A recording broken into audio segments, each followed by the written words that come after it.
Thank you all for inviting me here.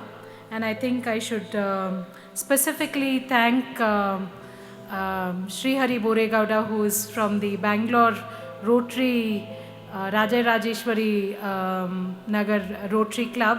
And of course, I think I have an inordinate admiration for Shekhar Mehta and his willingness to do a whole lot with this.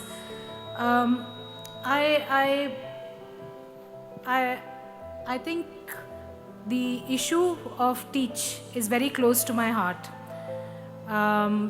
I've always worked in the area of education and vocational education, but I want to tell you the story of 10 individuals. So I'm going to take the liberty to tell the story of 10 individuals and link up their early life to what happens later when you don't have education. So if you'd permit me, I'll take you through the life of 10 individuals. So let me start with the first. This is a scene we see everywhere. Practically every migrant worker on the site would have been somebody who has dropped out of education. They require either skill training or literacy. We always see it as a binary. I think that needs to change. They are not an either or, but they can't go back to school. Oftentimes, it's the economic circumstances, but more than that, it's the social circumstances.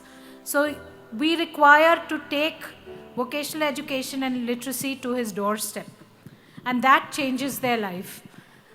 There are builders, there are developers who are doing it actively, and I'd like to quote one of them is RMZ, where they do it systematically, and I think that's something that we're looking forward to increasing as we go forward.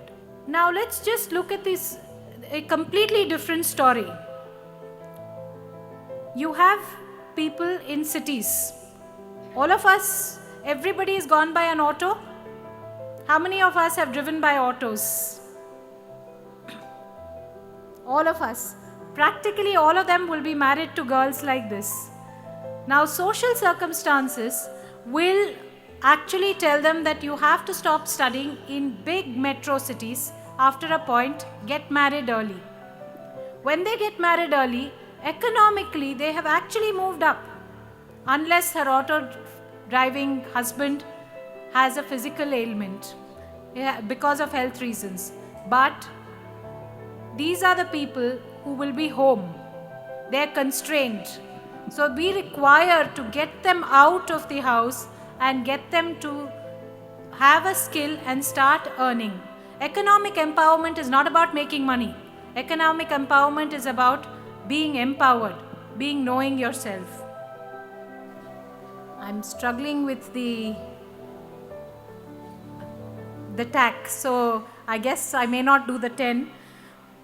So Rupali again is a young girl whose marriage broke down, and when the Lumba Foundation MOU was being signed, is exactly the kind of girl where there are huge problems.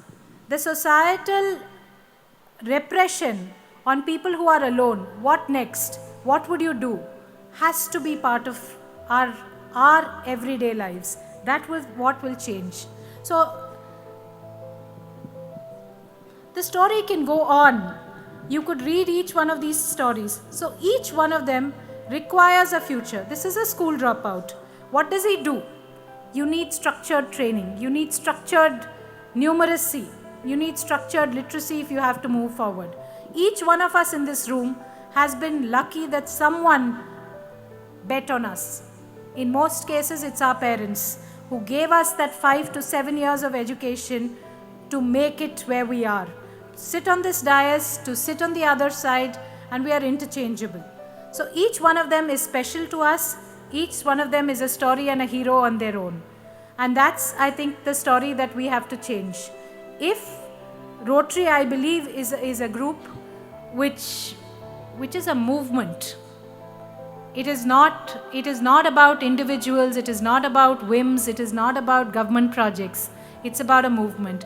How does the movement translate to changing lives? changing lives of children, changing lives of adults. I think that's this. And I'm exceedingly honored to be part of this engagement, and I really sincerely hope that we were able to really take this engagement forward. When I'm saying engagement, I'm not talking of individual partnerships and MOUs, but it's about changing lives of people. Thank you.